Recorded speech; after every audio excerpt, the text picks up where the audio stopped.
Товарооборот по городу Сухум установлен на 2023 год был 46 миллиардов 100 миллионов. Он разницу дает в 2023 году 13 миллиардов рублей.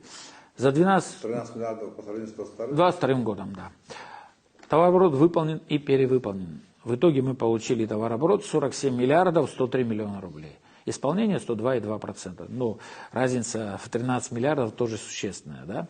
И у нас почти 30%. Так точно. Вот. И на 2024 год у нас 52 миллиарда. Ну, будем надеяться, что исполнение будет. Значит, по туризму у нас выручка в отрасли по городу Сухум составила 477 миллионов рублей. В 2023 году 390 миллионов рублей. То есть рост по, значит, услугам туристической сферы присутствует от 390 до 477, 22, ну, 122%. Вот. У нас в городе 113 объектов, из которых 4000 койко-мест, 4032 койко-мест, из которых 98 объектов это коллективного размещения, ну и дальше маленькие, значит, гостевые дома и так далее.